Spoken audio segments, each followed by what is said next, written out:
নমস্কার, আমি শান্তনু। আবার এসে গেছি আপনাদের সকলের ভালো লাগা অনুষ্ঠান, চেনা কবির ভালো লাগা কবিতা।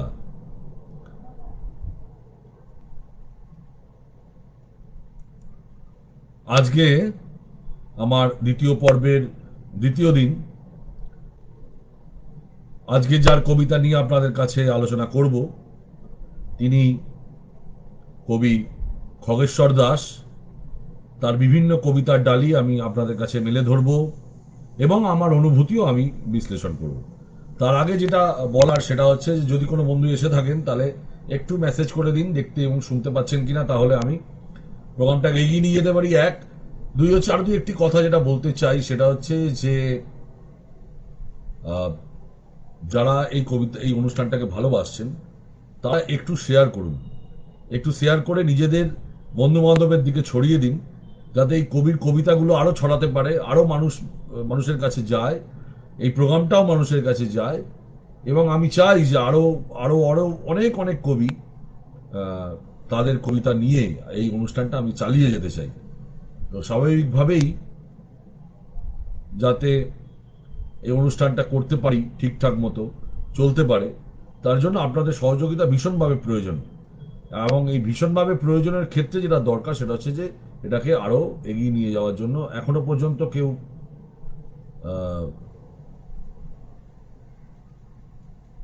মেসেজ করেননি। দেখতে পাচ্ছেন কিনা কেউ মেসেজ করেননি, একটু কেউ মেসেজ করলে ভালো হয় যে দেখা যাচ্ছে কিনা।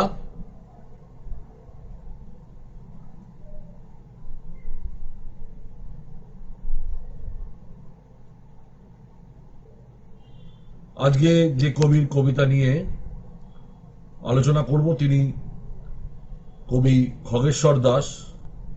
আমার অত্যন্ত প্রিয় কবিদের মধ্যে একজন। এখনো পর্যন্ত একজনও এ করলেন না। এবং মামনি দেখা যাচ্ছে? মা, দেখা যাচ্ছে? তো কমেন্টস করছিস না কেন? হ্যাঁ, ঠিক আছে।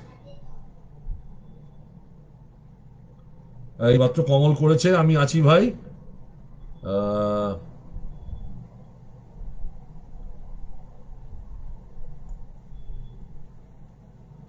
ঠিক আছে, আমি অনুষ্ঠানটা এগিয়ে নিয়ে যাচ্ছি। নিশ্চয়ই আরো অনেকে এসে যাবেন। অনুষ্ঠানটা চলতে থাকবে, কারণ নাহলে সময়টা নষ্ট হচ্ছে।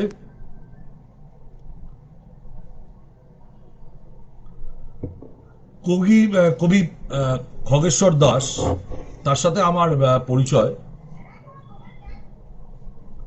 খুব বেশি দিনের নয়। কিন্তু প্রথম দর্শন থেকেই বা প্রথম দিনের আলাপ থেকেই আমাদের দুজনের মধ্যে একটি আহ, সম্পর্ক তৈরি হয়েছে। সেটা হচ্ছে পারস্পরিক একটা শ্রদ্ধা এবং ভালোবাসা। আমি তাকে শ্রদ্ধা করি এবং তিনি আমাকে যথেষ্ট স্নেহ করেন। তার মধ্যে দিয়েই একটা সম্পর্ক তৈরি হয়েছে। এখন খগেশ্বর দাকে আমি প্রথম দেখি,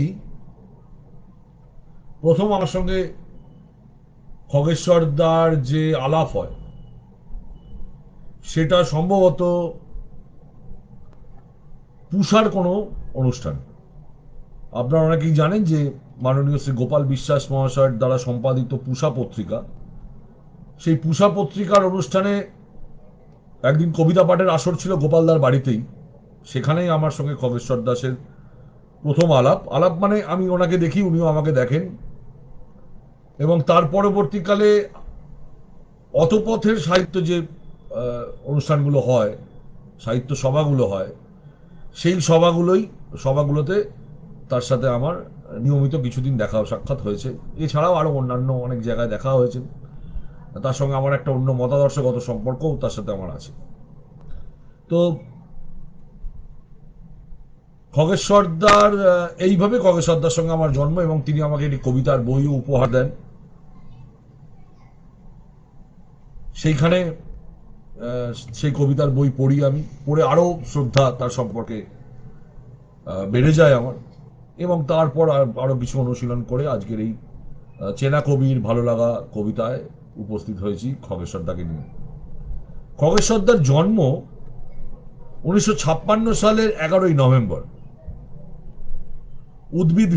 উদ্ভিদ বিদ্যায় এমএসসি এবং পিএইচডি করেছেন তিনি, এবং তিনি দীর্ঘদিন অধ্যাপনা করেছেন কাঁথি কলেজে এবং তারপর বিদ্যাসাগর কলেজ ফর উইমেন, সেই বিদ্যাসাগর কলেজেও তিনি দীর্ঘদিন অধ্যাপনার কাজ করেছেন। এর সাথে সাথে চলেছে তার লেখার কাজ, কবিতা লেখার কাজ, তার সাথে সাথে গরিব মানুষকে নিয়ে, গরিব মানুষের অধিকার, সাংস্কৃতিক আন্দোলন, সেগুলোকে ছড়িয়ে দেওয়ার কাজে তিনি নিজেকে সারা জীবন ব্যাপৃত রেখেছেন। ইতিমধ্যে তার 3টি কবিতার বই প্রকাশিত হয়েছে। 1997 সালে প্রথম প্রকাশিত হয় নিজস্ব পালক, 2007 সালে প্রকাশিত হয় স্নানঘরে নিমফুলের গন্ধ, 2010 সালে প্রকাশিত হয় জ্যোৎস্না জরিপ, এবং একটি যন্ত্রস্থ 2021 সালেই প্রকাশিত হতে চলেছে হৃদয়ে অনন্ত নীল ডানা। খগেশ্বরদার কবিতা যতটা পড়েছি আমি, আদ্যপান্ত লোকটা রোমান্টিক, এবং কবিতার বিষয়ও রোমান্টিকতায় ভরা, এবং অদ্ভুত এক ধরনের রোমান্টিকতা, তার অনুভব চিত্র, তার নির্মাণ শৈলী, যেভাবে তিনি কবিতায় নিয়ে এসেছেন, সেই কবিতাগুলো পড়লে স্তম্ভিত হয়ে যেতে হয়, এবং একটা কোথাও যেন ভালো লাগার অনুরণন চলতেই থাকে। আমি প্রথম যে কবিতাটি পড়ব খগেশ্বরদার, যেটি পড়ে আমি চমকে গেছিলাম, প্রায়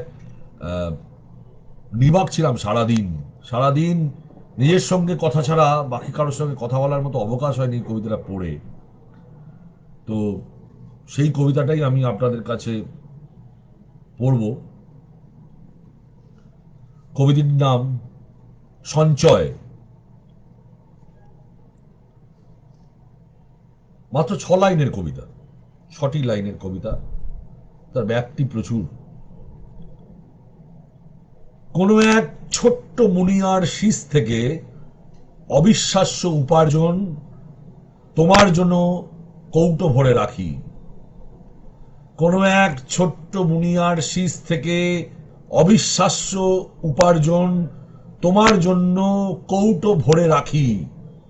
পৃথিবীর শীতকাতর দিনে খুলে দেখো কোটি কোটি নক্ষত্রের ওম।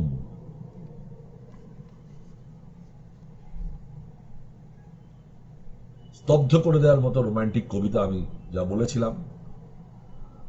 নিশ্চয়ই আপনারা যারা কবিতাটা শুনলেন তাদের মধ্যেও সেই একই অনুরণন প্রতিধ্বনিত হচ্ছে, অনুরণিত হচ্ছে। অসম্ভব সুন্দর। কবি কোথায় অনুভব চিত্রকে নিয়ে গেছেন, কবিতার এখানেই মজা। একটা মুনিয়া পাখি, ছোট্ট পাখি, এবং পাখির বাজারে যে মুনিয়ার খুব দাম আছে তাও নয়। অন্য পাখিকেও তিনি নির্বাচন করতে পারতেন এখানে। কোয়েলের শীষ, দোয়েলের শীষ, কোকিলের কুহু বলতেই পারতেন। তিনি নিজেকে খুব ক্ষুদ্র করে এই কবিতার চরিত্রে আনলেন মুনিয়া বলে। একটা মুনিয়ার শীষ থেকে অবিশ্বাস্য উপার্জন, সেই অবিশ্বাস্য উপার্জন যা তিনি অর্জন করলেন সেটাকে একটা কৌটোয় ভরে রাখলেন। এই যে শীষ, এই শীষ হচ্ছে প্রেম এবং কামনার একটা সঙ্গীত। সেই শীষটাকে তিনি কৌটোয় ভরে রাখছেন। কৌটো হচ্ছে হৃদয়ে ভরে রাখছেন, এবং এই কামনা এবং এই প্রেমকে কবি অর্জন করেছেন। অর্থাৎ প্রেমকেও এই কবিতায় কবি বলছেন যে প্রেমকেও অর্জন করতে হয়। এই কবিতাটা আমি রেখেছি এই জন্যই যে এই ধরনের উচ্চারণ খুব কম আসে। প্রেমে পড়ে যাওয়া যায়, প্রেমে হাবুডুবু খাওয়া যায়, কিন্তু প্রেমকেও যে অর্জন করতে হয়, এটা কবি এই কবিতায় বললেন। সেটা একটা অদ্ভুতভাবে ভালো লেগেছে আমার। এবং শেষ লাইনটি অত্যন্ত একটা পজিটিভ জায়গায় গেছেন। শীতকাতর এরা শীত কাতর দিনে খুলে দেখো, সেখানে তুমি পাবে নক্ষত্র, কোটি কোটি নক্ষত্রের ওম। প্রেম শীতল হয়ে যেতে পারে, প্রেম ঠান্ডা হয়ে যেতে পারে, কিন্তু সেখানে শীতল হলে আমি তোমার জন্য উপহার দেবো নক্ষত্রের ওম, কোটি কোটি নক্ষত্রের ওম। তার যে গরম, তার যে উষ্ণতা, প্রেম সবসময় একটা উষ্ণতা, একটা রক্তের ভেতর দিয়ে টকবগে একটা অশ্বার, মানে কি বলবো, একটা অশ্বার ওই ছুটে যাওয়ার মতো বিষয়। সেই একটা নদীর ছলাচ্ছল ছলাচ্ছল ভঙ্গিতে কখনো কখনো পার ভাঙতে ভাঙতে এগিয়ে যাওয়ার মতো বিষয়। দুর্বার দুর্নিবার প্রেম, সেটাকে তিনি বলছেন যখন শীত, সে প্রেম, প্রেম যখন ঝিমিয়ে যাবে, প্রেম যখন শীতলতায় প্রবেশ করবে, তখন তোমাকে আমি কোটি কোটি নক্ষত্রের রং দেবো। কেননা নক্ষত্র প্রায় অমর। একটি আগুন দেবো তিনি বলেননি, আগুন দেওয়ার কথা তিনি বলছেন না, উষ্ণতাও দেবো তিনি বলছেন না। ওম কথাটার মধ্যে একটা সুন্দর সৌন্দর্য আছে। কিন্তু কোটি কোটি নক্ষত্র বললেন কেন তিনি? নক্ষত্র বললেন এই জন্যই আমার মনে হয়, আমি যেটা মনে হয়েছে আমার, যে নক্ষত্রের তো কোনো মৃত্যু নেই। কোটি কোটি বছর ধরে তারা, কোটি কোটি বছর, প্রায় ইনফিনিটি, তারপর তারা মরে, মরা নক্ষত্রও আছে। কিন্তু এই কোটি কোটি বছর ধরে যেন বেঁচে থাকুক আমাদের প্রেম উষ্ণতায়, এইটাই তিনি বলতে চাইলেন। যা তিনি সঞ্চয়, কবিতার নাম দিয়েছেন সঞ্চয়, সেই সঞ্চয় করেছেন হৃদয়ের কৌটোয় কোটি কোটি নক্ষত্রের ওম, কোটি কোটি বছর ধরে প্রেমকে তিনি জাগিয়ে রাখবেন। একটা আদ্যপান্ত রোমান্টিক মানুষ না হলে এই ধরনের ভাবনা আসতেই পারে না। এবং সেটাকে কবিতার মধ্যে দিয়ে, কাব্যের মধ্যে দিয়ে বলা, এটা একটা দারুণ ব্যাপার। আমরা দ্বিতীয় যে কবিতাটি পড়ব,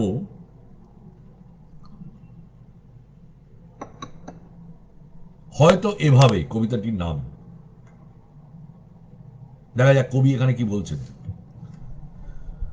তোমার কাছে গচ্ছিত আছে বৃক্ষের দুপুর, দুরন্ত বৃষ্টিকে আগ বাড়িয়ে সে কথা বলিনি। তোমার শাড়ির রং তবু কেন মাঝে মাঝে মেঘ বর্ণ হয়? আমরা তো গা খুলে দেউড়িতে দাঁড়াইনি, নবীনা মেঘের গায়ে ছড়িয়ে দিইনি কদম ফুলের গন্ধ। দিন রাত একসা করে তথাপি বৃষ্টি এলো, হয়তো এভাবে বৃষ্টি আসে।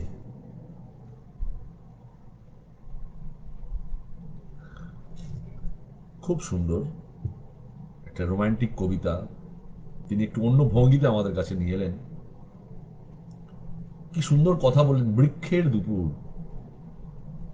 একটা গাছ সেই দুপুরটাকে মাথায় করে নিয়ে অন্যকে ছাওয়া দেয়।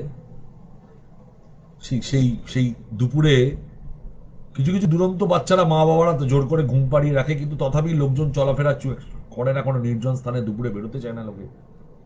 সেই নির্জনতার দুপুরটাকে তিনি বলছেন বৃক্ষের দুপুর।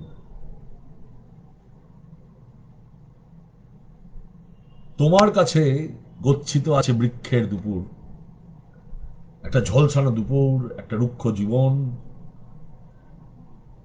এবং তিনি বলছেন দুরন্ত বৃষ্টিকে আগ বাড়িয়ে সে কথা বলিনি, যে সেই তপ্ত দুপুর, রোদ ঝলসানো দুপুর, সেই তপ্ত খড় প্রেমে তুমি বৃষ্টির মতো এসো, ভালোবাসা তুমি বৃষ্টির মতো এসো, এ কথা আমি আগ বাড়িয়ে বলিনি, কিন্তু তা সত্ত্বেও মেঘ আসছে। তোমার শাড়ির রংটাই কখনো কখনো মেঘ বর্ণ হয়ে যাচ্ছে।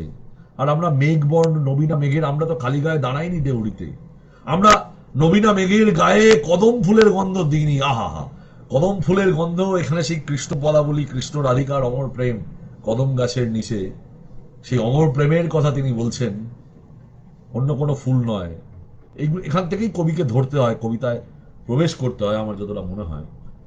যে কদম ফুল দেখে তিনি বলছেন যে আমরা তো কদম ফুলের গন্ধ ছড়িয়ে দিইনি, কদম ফুলের গন্ধ, নবীনা যে মেঘ, নতুন যে মেঘ বৃষ্টি হয়ে ঝরে যাবে বলে আসছে, নতুন যে প্রেম আসছে, নতুন যে ভালোবাসা আসছে, তপ্ত দুপুরকে শেষ করার জন্য, সমাপ্ত করার জন্য, তার গায়ে তো আমরা কদম ফুলের গন্ধ দিইনি, তথাপি প্রেম আসে, একরাশ বৃষ্টি আসে, বৃষ্টি ভাসিয়ে দিয়ে যায়। তিনি শেষ লাইনে বললেন হয়তো এভাবেই বৃষ্টি আসে, হয়তো এভাবেই প্রেম আসে, এভাবেই ভালোবাসা আসে। শেষটা, শেষটাকে তিনি চিরকালীন করে দিলেন, চিরকালীন করে দিলেন, ইউনিভার্সাল করে দিলেন, যে হয়তো এভাবেই বৃষ্টি আসে। এই যে এভাবেই ওপর জোর দিলেন, হয়তো বৃষ্টি আসে, হয়তো এভাবেই বৃষ্টি আসে, এই কথাটার মধ্যে দিয়ে এটাকে একটা সার্বজনীন করে দিলেন। কবিতাটাকে একটা সবার জন্য করে দিলেন, সমস্ত প্রেমের ক্ষেত্রেই যেন এভাবেই বৃষ্টি আসে, এভাবেই উন্মাদনা আসে, উদ্দীপনা আসে। আমি তৃতীয় কবিতায় যাই।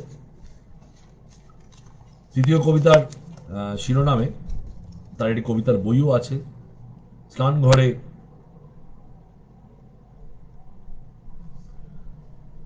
স্নান ঘরে নিম ফুলের গন্ধ।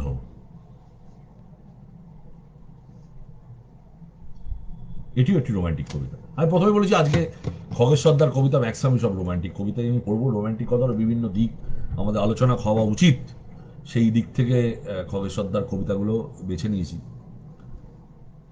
স্নান ঘরে নিম ফুলের গন্ধ।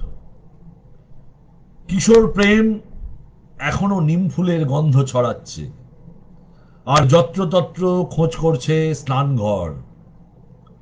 আমার কলঘরে সোনার বালতি নেই, দেয়ালে মেঝেতে গায়ে সেঁটা পড়া দাগ। এখানে কিভাবে বলো পুণ্য স্নান হবে? অভিমানী প্রেম তবু প্রতিদিন স্নান ঘরে নিম ফুল রেখে চলে যায়।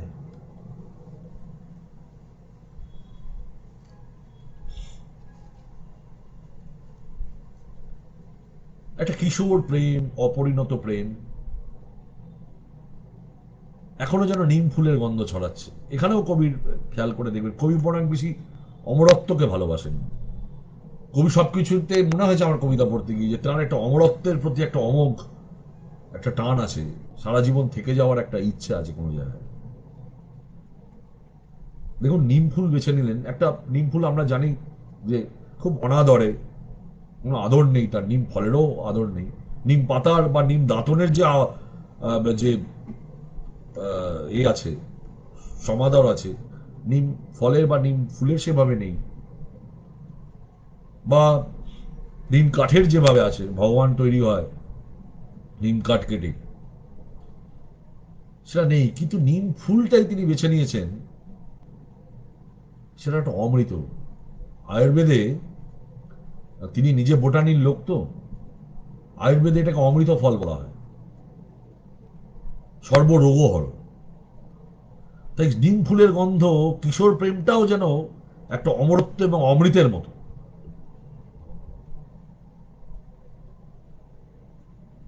তার ফুল, তার ফুলটা হচ্ছে প্রস্তুতি ফলের, যেহেতু সেটা অপরিণত।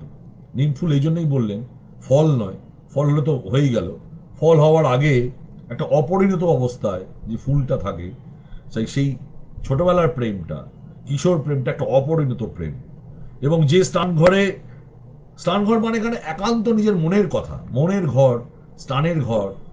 সেই স্নানের ঘরটায় যদি আপনি দুটো ভাবে দেখতে পারেন, একটা হচ্ছে যদি কলঘরটাকে কলঘরের মতনই দেখেন, তাহলে কলঘর হচ্ছে মানুষের জীবনের একটা অত্যন্ত একান্ত একটা জায়গা, সেটা যেখানে মানুষ নগ্ন হতে পারে নির্দ্বিধায়, এতটাই তার একান্ত আপন জায়গা। আবার যদি অন্য দিক থেকে দেখেন, এটা তার মন, এটা তার মনের ভেতরটা, যেখানে তার স্বপ্ন আছে, যেখানে তার ইচ্ছা আছে, স্বাদ আছে, কামনা আছে, বাসনা আছে, যৌনতা আছে, সবই আছে। এবং সোনালী বালতি তো আমার ঘরে নেই, আমার কাছে নেই সোনালী বালতি, মানে একটা প্রাচুর্যের কথা তিনি বললেন। তার বদলে আমার কাছে সোনালী বালতি নেই যেখানে আমি স্বপ্নকে খুব বিজি ভাবে, খুব সহজেই আমার কাছে প্রেম তার সাকসেস হবে, তাকে ধরে নেবে, তাকে তাকে প্রাচুর্য দিয়ে ভরিয়ে দেবে। বরঞ্চ আমার কলঘর অনেকটা অনেকটা নোংরা, শ্যাঁতা পড়া, মধ্যবিত্ত, নিম্ন মধ্যবিত্ত বারোয়ারি কলবাড়ির মতো যেমন হয় তেমন হয়। এটাকে যেমন তিনি বোঝালেন, তার পাশাপাশি এটাও বলতে হয় যে একটা একটা একটা পিছিয়ে পড়া প্রেম, একটা পিছিয়ে পড়া কিশোর, যার কাছে যেটা একটা ফুলের মতো ফুটছে, তার কাছে কিন্তু এখনো জগৎটা পরিষ্কার নয়। তার নিজের পেশা আছে, তার দিকে যাওয়া আছে, পরিণত হওয়া আছে, তার কতটা দায় দায়িত্ব আছে, তাই তার শ্বেতা পড়া দাগ তার মনের ভেতরে আছে, দ্বিধা দ্বন্দ্ব এগুলোও আছে, মলিনতাও আছে। কিন্তু আবার এই যে শ্বেতা পড়া দাগকে আপনি কলঙ্কিতর কথা বলতে পারেন। আমার কিছু গোপন স্বপ্ন আছে প্রেমে, যা আমি এক্সপ্রেস করতে পারি না। আমার সেই গোপন ইচ্ছা, গোপন স্বপ্নটা আমার কলঘরেই সম্ভব। কিন্তু আমার যে অমৃতের প্রেম, সেই অমৃতর প্রেম আমার ওখানে আসতে পারে না, একটা প্রতিবন্ধকতা আছে। আমার দারিদ্রতার সাথেও হয়তো প্রতিবন্ধকতা আছে, যেহেতু সোনালী বালতি আমার কাছে নেই। কিন্তু প্রেম তবু কেঁদে মরে। সে প্রতিদিন আমার স্নান ঘরে এই অমৃত ফলটাকে রেখে যায়, অমৃত ফুলটাকে রেখে যায়, যে একদিন ফুল থেকে ফল হবে। একটা অসাধারণ কবিতা স্নান ঘরে, এবং এই প্রেম পাত্রটাই যাতে এই যে তার আধারটা, এই সাদা পড়া দাগ, যে ঘর, এই এটা যাতে নিষ্কলঙ্ক হয়ে যায়, একটা স্বর্গের ঘরের মতো হয়ে যায়, স্বর্গীয় যাতে হয়ে যায়, তার জন্যই বোধহয় সে নিম ফুল রেখে যায়। ফ্যান্টাস্টিক কবিতা, দারুণ কবিতা। আমরা এটা পড়লাম। চতুর্থ কবিতা পড়ব। হয়তো অনেকে বলতে পারেন যে আজকে শান্তনু খগেশ্বর দাস সব রোমান্টিক কবিতাগুলো পড়াচ্ছে। হ্যাঁ, রোমান্টিক কবিতার পড়ছি ঠিকই, অন্যান্য দিন আরো বিচিত্র কবিতা পড়ি, আর অন্যান্য রকম ভাবের কবিতা পড়ি। সে কবিতাও খগেশ্বর দার আছে, আমি পরে যাবো সেটাই। কিন্তু আমার রোমান্টিক কবিতাগুলো খগেশ্বর দার, আমি বলেছি এটা সম্পূর্ণ আমার মনের ব্যাপার। আমার মনে খগেশ্বর দার কবিতাগুলো এত দাগ কেটে গেছে যে কোনটা ছেড়ে কোনটা বাদ দেবো, সবটাই মনে হয়েছে যে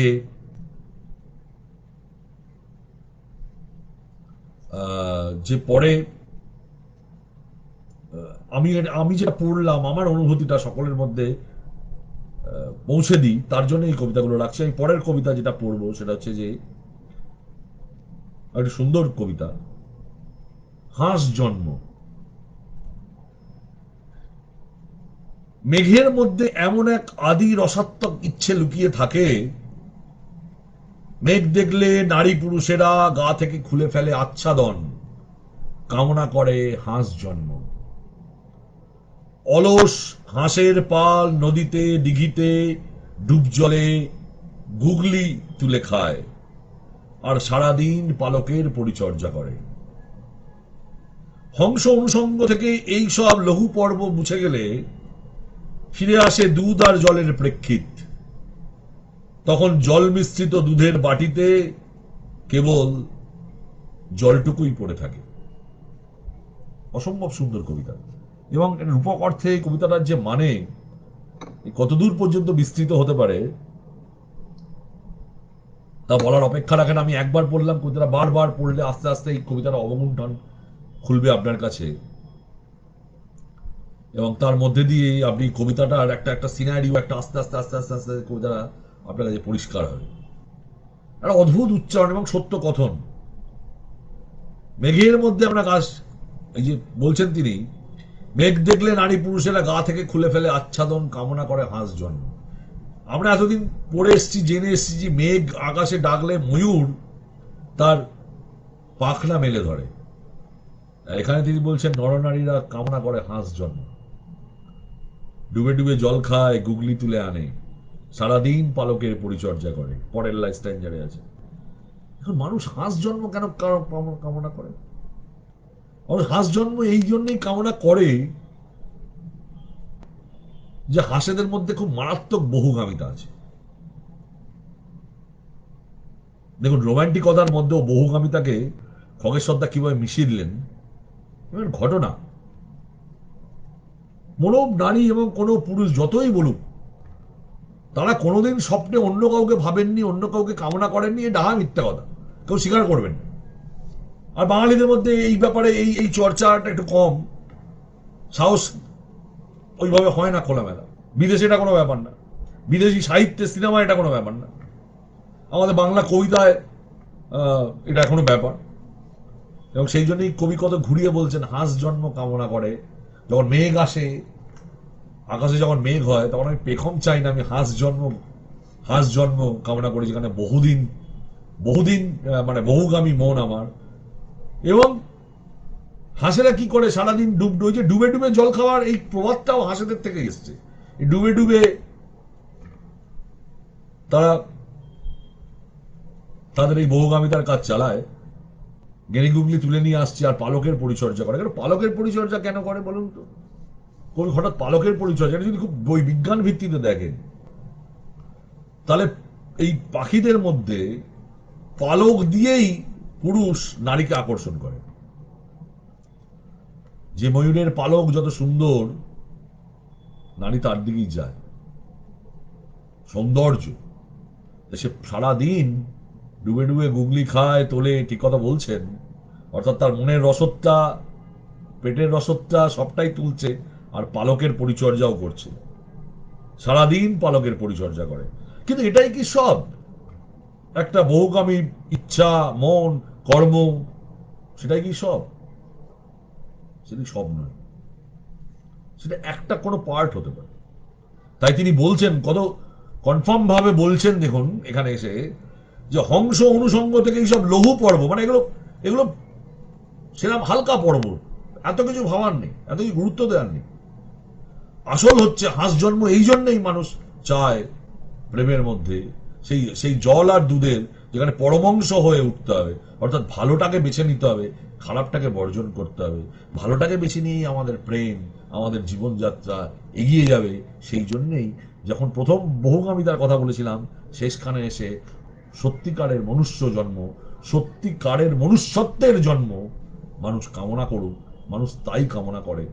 সেইভাবেই এতদিন সমস্ত প্রেম চিরঞ্জীবী হয়, প্রেম বেঁচে থাকে এইভাবেই, প্রেম অমর হয় এইভাবেই। মাঝখানে দু একটা লঘু পর্ব বাদ দেয়া, আমি এই জন্যই কবিতাটা রেখেছি। খুব খুব সুন্দর। এবং এখানে মানে একটা, এবং এই সেটাকে এই যে, মানে কি বলবো, যা এটাই হচ্ছে কথা, যে আর শেষের দিনের শেষে সব থেকে ভালো জিনিসটাই পড়ে থাকবে, খারাপটা সেটা চলে যাবে। খারাপটা, খারাপের কোনো স্থান হয় না, ভালো অন্তরে বেঁচে থাকে, খারাপ মুছে যায়। আপনি দেখবেন স্মৃতিতে খুব খুব সে মারাত্মক খারাপ হলে আলাদা কথা, কিন্তু এই লঘু লঘু খারাপ জিনিসগুলো, এগুলো স্মৃতি থাকে না, এগুলো বাঁচে না। সেইটাকেই তিনি ধরলেন হাঁস জন্ম কবিতায়। খুব সুন্দর একটি কবিতা। রোমান্টিক কবিতা পরপর চলছে, প্রেমের কবিতা পরপর চলছে। আরো একটি প্রেমের কবিতা আপনাদের কাছে আমি নিয়ে আসছি।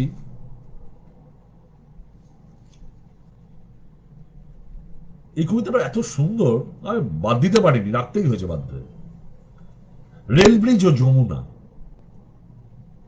বিকেল হলেই রেল ব্রিজ আমাকে নীল ইশারায় ডাকে।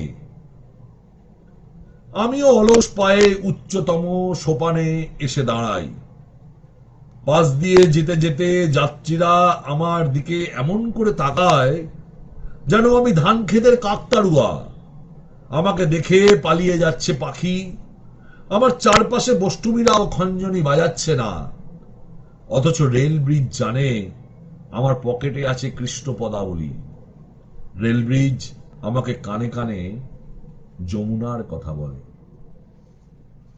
কি অসম্ভব সুন্দর কবিতা। নিশ্চয়ই আমি বলবো, যারা শুনছে তাদের নিশ্চয়ই মনোটোনাস লাগছে না। এক একটা রোমান্টিক কবিতাও তারও বিভিন্ন বিভিন্ন দিক আছে, বিভিন্ন শেড আছে, বিভিন্ন কালার আছে, যেগুলো তিনি এঁকেছেন, লাগিয়েছেন।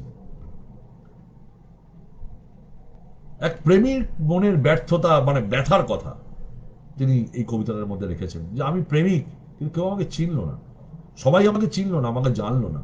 বা আমি ভালো, আমি কবি, আমি আমি শিল্পী, কিন্তু আমার যেভাবে আমাকে দেখা উচিত, আমার প্রাপ্য সম্মান, সেটা আমি পেলাম না, পাচ্ছি না। লোকে আমাকে অন্যরকমই ভাবে। নীল ইশারা হচ্ছে মিলনের একটা আকুতি, নীল কথাটার মধ্যে দিয়ে। রেল ব্রিজ, এখানে তিনি বললেন, কবিতার মধ্যে অনুষঙ্গে নিলেন রেল ব্রিজ।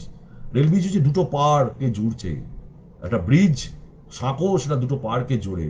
এটা নর নারী হতে পারে, যদি এইভাবে দেখেন, নর এবং নারী, তাদের মাঝখানে রেল প্রেমটা হচ্ছে তাদের, বেঁধেছে তাদের সংযোগের স্থল।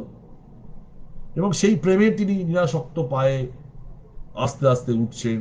এখন নিরাসক্ত না অবসর, নাকি প্রেমটা তার কাছে বিলাস, এটা কবি সেটা পরিষ্কার করেনি। আমাদের ভাবতে হবে, নিজের মতো করে ভেবে এগোতে হবে।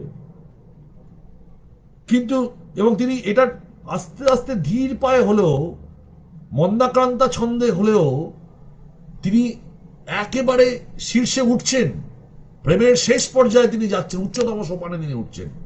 কিন্তু আশপাশের যারা যাত্রী, এখানে যাত্রী, আশেপাশের মানুষজন, তাকে ঘিরে যারা আছে, তারা তাকে কাকতারুয়া মনে করছে। কারণ যে পাখি ধান খেতে বসে, বিভিন্ন খেতে বসে, কড়াই খেতে বসে, তারা পেট ভরানোর জন্য বসে, আর কাকতারুয়া তাদের তাড়ায়, মানুষের উপকার করে।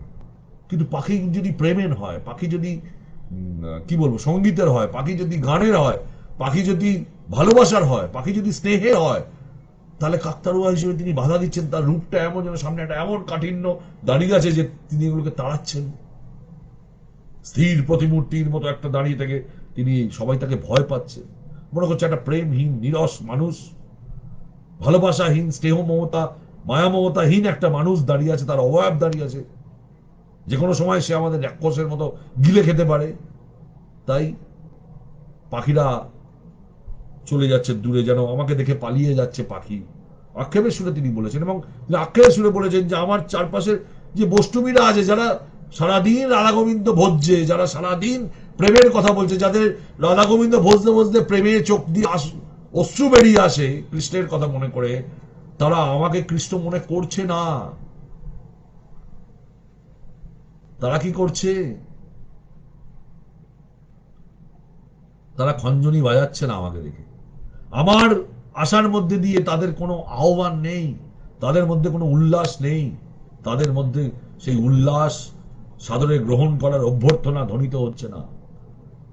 কিন্তু রেলব্রিজ জানে যে নরনারীকে জুড়েছে, সে জানে যে আমার পকেটেই কৃষ্ণ পদাবলী আছে, আমার কাছে কৃষ্ণ পদাবলী আছে, আমি সেই প্রেমিক। আমি যে, তোমরা যে যাই ভাবো, কিন্তু আমি সেই প্রেমিক। এবং সে আমাকে যমুনার কথা বলে। এখানে যমুনা কোনো নারী হতে পারে, যমুনা নদী, আমি যদি ধরে নিই যমুনা নদী, তাহলে সেই নদী সে ভাসিয়ে দেবে যমুনায়। সে আমাকে কানে কানে রেল ব্রিজ বলে যমুনার কথা, আমি সেই যমুনায় ভেসে যেতে চাই, আমি ভেসে যাব অকুল প্রেমে। অকুল প্রেমে আয়, কোনো কুল নেই, দরিয়া নেই, পার নেই, কিচ্ছু নেই, আমি ভেসে যাব সেইখানে। একটা এক্সেলেন্ট, দারুণ কবিতা, যে রেল ব্রিজ ও যমুনা। এরপর আমরা একটু অন্যদিকে তাকাই। অন্যদিকে তাকাই, খগেশ সর্দার অন্যদিকের কবিতা কয়েকটা পড়ি। 6 নম্বর কবিতায় আমরা পড়ব উপমা বলে কবিতাটা। এটিও মাত্র 7টি লাইনের কবিতা, ছোট্ট কবিতা। যদি দূষণের কথা বলো, সাক্ষ্য দিতে ডেকে আনবো গঙ্গাকে। যদি শূন্যতার কথা বলো, চিরে দেখাবো বুক। আর ভালোবাসার কথা বললে আমার মায়ের মুখটাই মনে পড়ে। এটা অসম্ভব একটা সুন্দর শ্রদ্ধাঞ্জলি মায়ের প্রতি, পবিত্রতার প্রতি। ছোট 7 লাইনের কবিতা, কতচ দৃঢ়তার বলার ভঙ্গি। 3টে স্টেপে কবিতাটার নির্মাণ শৈলীতে তিনি শেষ করেছেন। যদি দূষণের কথা বলো, গঙ্গার দূষণ হয় না সেই অর্থে, ভাবের অর্থে। গঙ্গা ওই দূষণ জলে, গঙ্গা জলে গঙ্গা পুজো হয়, সমস্ত দেবতার পুজো হয়, গঙ্গায় যা ভেসে যায়, কথিত সকলে বলে যে তারাই পবিত্র হয়। সুতরাং দূষণ, যদি কোনো কিছু দূষণের কথা বলো, কোনো কিছু খারাপ বলো, তাহলে গঙ্গাকে ডেকে আনো, সে সাক্ষ্য দেবে কোনটা খারাপ কোনটা খারাপ। কি অদ্ভুত উচ্চারণ। এবং যদি শূন্যতার কথা বলো, যে শূন্য কি, মহাকাশ, তার থেকে অনেক বড় শূন্য আমার হৃদয়, যেখানে অনেক কিছু আমি ধারণ করতে পারি, কিন্তু হচ্ছে না, অনেক কিছু শূন্যতার মধ্যে দিয়েই আমি বেঁচে আছি। আর যদি ভালোবাসার কথা বলো, নিঃস্বার্থ ভালোবাসার কথা বলো, এই যে মার সন্তানের যে একটা অমৃত সম্পর্ক, একটা স্বর্গীয় যে সম্পর্ক, তাকে তিনি শেষ জায়গায় নিয়ে এলেন, নিয়ে এসে বললেন, যদি ভালোবাসার কথা বলো, তাহলে আমার মায়ের মুখটাই মনে পড়ে। আমার এই শূন্য জীবনে মায়ের মতো কেউ ভালোবাসে না আমাকে। অসম্ভব সুন্দর একটি নিঃস্বার্থ ভালোবাসা, মায়ের প্রতি একটি সম্মান, সেটি জানিয়েছেন কবি এই কবিতায় ছোট্ট কয়েকটি লাইনের মধ্যে। অদ্ভুত নির্মাণ শৈলী, অনেক কথা লিখতে হয় না, খুব ছোট কথাতেও কবিতা যে কত সুদূর প্রসারী হতে পারে, এই ধরনের কবিতা তাদের তাদের নির্মাণ শৈলীর মধ্যে দিয়েই এগুলো বোঝা যায়। আমি সপ্তম যে কবিতাটা পড়ব সেটা হচ্ছে তার একটা জীবনবোধের কবিতা, ঝাঁপিটা। ঝাঁপিটা একেবারেই শূন্য ছিল না, শুধু বইতে পারবো না বলেই জংশন স্টেশনে ইচ্ছাকৃত ছেড়ে এসেছিলাম। এখন সমস্ত লটবহর ঘাঁটাঘাঁটি করে দেখি এর থেকে বুঝি ঝাঁপিটাই ছিল ঢের বেশি দামি। 7টি লাইনের কবিতা। এই যে এক জীবন চরিতের কথা বললেন, আমি যখন এসেছিলাম আমি সবকিছু শূন্য হাতে আসিনি। হয়তো জীবন চরিতের কথা বলছেন, মাধুকরীর কথা বলছেন, যা তিনি সারা জীবন সঞ্চয় করেছেন, তার যা সঞ্চিত ধন ছিল সেটাকে তিনি রেখেছেন। খুব খেয়াল করে দেবেন জংশন স্টেশনে। জংশন মানে যেখান থেকে বিভিন্ন মুখগুলো খুলে যায়, সেখানে তিনি ছেড়ে এসছেন তার জ্ঞান, তার ভাবনা, তার প্রেম, তার ভালোবাসা, তার শিক্ষা, তার স্নেহ মমতা। যে ঝাঁপিটা বন্ধ ছিল সেই ঝাঁপিটা রেখে এসছেন। তারা যেদিকে খুশি যেতে পারে, কোথায় যাবে তিনিও জানেন না তাদের গন্তব্য, তাই তিনি স্টেশনেই ছেড়ে এলেন। বহুমুখিতার মুখে তাদের রেখে এলেন। আর অনেকগুলো রাস্তা ভাগ হয়ে গেছে, যেদিকে খুশি তুমি যেতে পারো, রেখে গেলেন। কিন্তু আজ যখন সেটাকে ফেলে এলেন, তখন অনেক কিছু মনে হয়েছিল যে এর থেকেও বোধহয় দামি কিছু, আরো অনেক কিছু আছে যেগুলো আক্ষরিক অর্থে আমার কাছে আছে। কিন্তু আজ তার সেই পিছু টানটার কথাই মনে পড়ছে। তার সেই মনে পড়ছে এর থেকে ঝাঁপিটাই ভালো ছিল। স্নেহ মমতা ভালোবাসা যেটাকে আমি ছেড়ে দিয়ে এসেছিলাম, সেটাই বোধহয় আমার থেকে অনেক বেশি দামি ছিল। যা রূপক অর্থে যা তুচ্ছ ছিল, সেটাই আমার কাছে এখন দামি হয়ে গেল। রূপক অর্থে এটা প্রেম হতে পারে, সময় হতে পারে, জ্ঞান হতে পারে, নারী হতে পারে, সবই হতে পারে। একটি অনবদ্য রূপক কবিতা। আমি পাঠকদের বলবো তারা এই কবিতাটি পড়বেন এবং তারা তাদের মতো বিভিন্ন দিক ধরে এগিয়ে যাবেন। এবং এই ছোট্ট কবিতার মধ্যে সুদূর প্রসারী এগিয়ে যাওয়ার অনেক উপাদান আছে।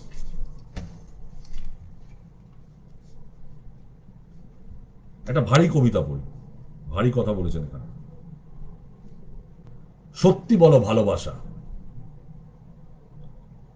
আমাকে সমুদ্র স্নান শিখিয়েছ তুমি, প্রবাহের প্রতিকূলে নদীতে সাঁতার, ঘামের কপাল মুছে মন বুঝে সেবা যত্ন করেছ যথেষ্ট।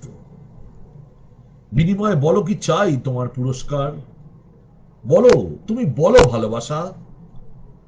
পাল্লায় বাটখারা নয়, একদিকে আমি, অন্যদিকে আমার হৃদয়, কোন ভাগ নিলে কেবল তোমারই হবে জয়, সত্যি করে বলো ভালোবাসা।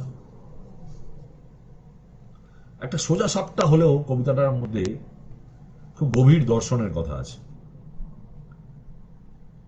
নিজের সাথে নিজের হৃদয়কে তুলনা করেছেন। তাহলে আমি, কবি এখানে দুটো চিত্র আঁকলেন। একটা দ্বিধায় ফেলে দিলেন পাঠক, যে তাহলে আমি যা, আমার হৃদয়টা আলাদা, তাহলে আমি যা করি তাকে আমার হৃদয় সায় দেয় না, বা হৃদয় যা বলে তাকে আমি করতে পারি না। কোনটা সুন্দর, আমি না আমার হৃদয়টা, আমার মনটা না আমার দেহের শরীরটা? তাহলে শরীর না মন, ভালোবাসা তুমি কাকে চাও? একটা দ্বন্দ্বে ফেললেন। শরীরই প্রেম না প্লুটনিক প্রেম, প্রেম স্বর্গীয় অনুভূতির প্রেম, কাকে তুমি চাও? একটা দ্বন্দ্বের মধ্যে রাখলেন। এবং এখানে তিনি বললেন না স্পষ্ট করে যে কোন ভাগে জয়ী হবে। খুব বলা মুশকিল এই ভাগে। আমার নিজস্ব ব্যক্তিগত ধারণা যে কোনোটা বাদ দিয়ে কোনোটা পরিপূর্ণ হয় না। তর্ক হতে পারে কারোর সাথে আমার। প্রেমে যেমন শরীর দরকার আছে, শরীর ছাড়াও প্রেম অসম্পূর্ণ। আবার ওই স্বর্গীয় অনুভব ছাড়াও শুধু শরীরই প্রেম, সেটা শুধু যৌনতা, তার মধ্যে কিছু নেই। সুতরাং এই যে দ্বন্দ্বটা, এই দ্বন্দ্বটা কত সুন্দর করে তিনি আমাদের কাছে রাখলেন এখানে। তিনি নিজে কিন্তু কোনো সিদ্ধান্ত দিলেন না। খুব সুন্দর কবিতা।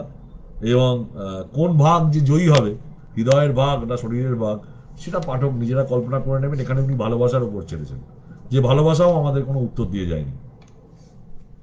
আসুন আমরা সমাজ সচেতনতার উপর একটা কবিতা তিনি বলছেন, খুব গালে চড় মারার মতো একটা কবিতা আমরা পড়ি খগেশ সর্দার।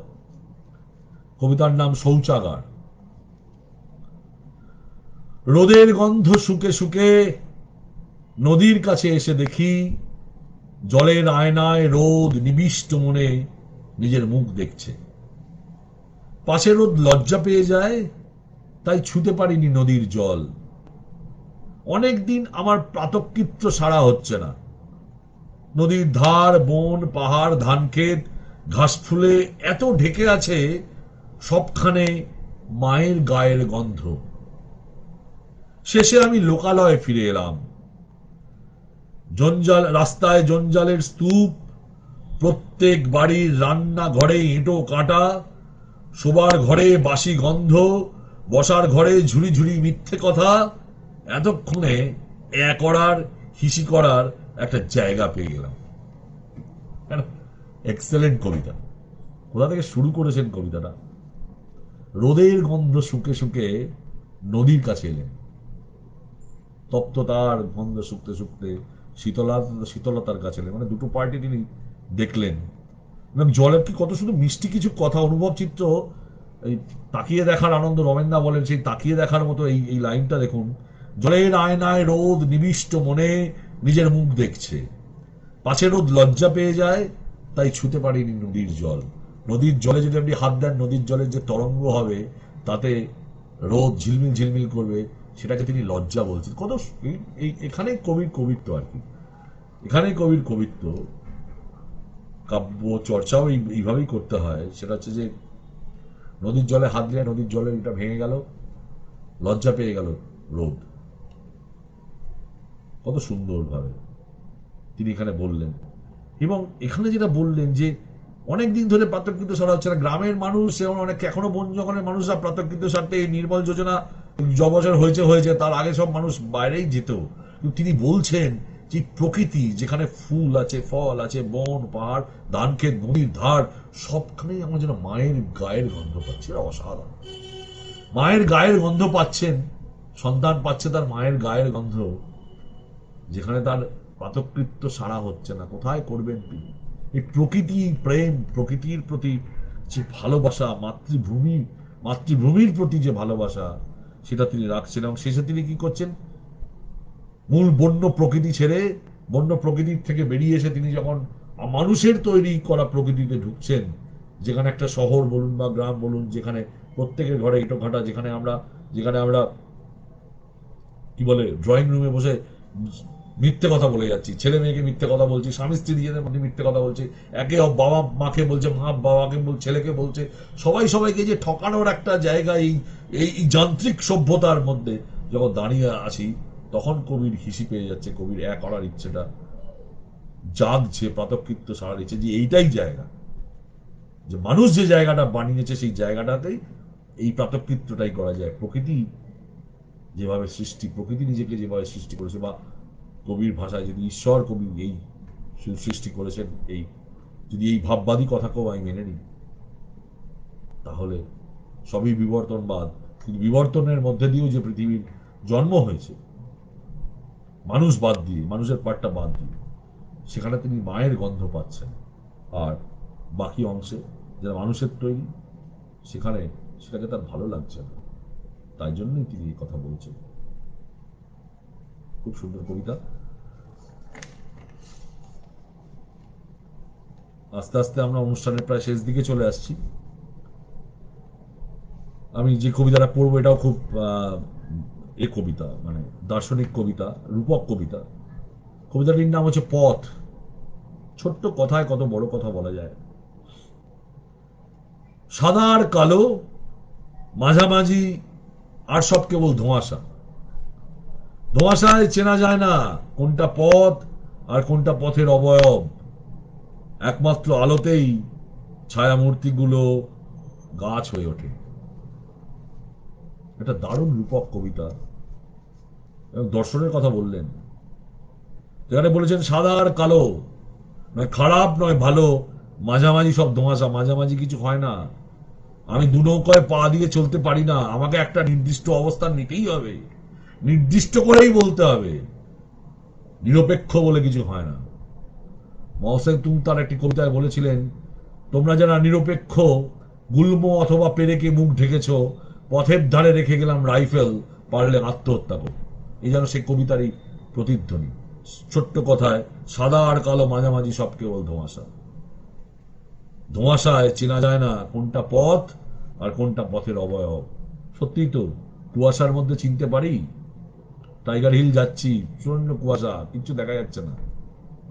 ফগ লাইট মেরে মেরে মেরে মেরে এগোনোর চেষ্টা করে গাড়ি, কিন্তু খুব বাস্তবভাবে ভাবেন এভাবে। দেখা যায় চতুর্দিকে পাইনের গাছগুলো আছে, সেগুলো ভুল করে কখনো কখনো তো আকৃতিতে মানুষ মনে হয়। তিনি বলছেন যে একমাত্র আলোই যখন জ্বলে, এই আলোটা কি শুধু আলো? হ্যাঁ, আলো হলো যখন কুয়াশা কেটে গেল, সবকিছু পরিষ্কার হয়ে গেল, কোনটা গাছ, কোনটা মানুষ, কোনটা পথ নয়, এটা যেমন বুঝতে পারছি, আলোটা কিভাবে আসবে? এই রূপক অর্থে আসেন তাহলে মতাদর্শ, আপনার আদর্শ, আদর্শের নিরিখে আপনাকে আপনার পথটা চিনতে হবে। ভালো খারাপ, ভালোটা কোনটা, খারাপটা কোনটা, নিজের নিষ্ঠা। বংশ পরম্পরায় শিখে আসা যে আমাদের কালচার, আমাদের সংস্কৃতি, আমাদের কৃষ্টি, তার মধ্যে দিয়ে যেভাবে আমরা পরমহংস হয়ে যাই, যে কথাটি আগের কবিতায় বলেছেন, লঘুপাঠগুলো ছেড়ে দিয়ে ভালোটাকে বেছে নাও, সেইভাবে আমাদের বেছে নিতে হবে। সেইভাবেই সেইটার চর্চাটা যদি আমি করি, তাহলে পথ হারাবো না। আর নিরপেক্ষ বলে কিছু হয় না, এটা এটা অসাধারণ একটি অমোঘ উচ্চারণ। এবং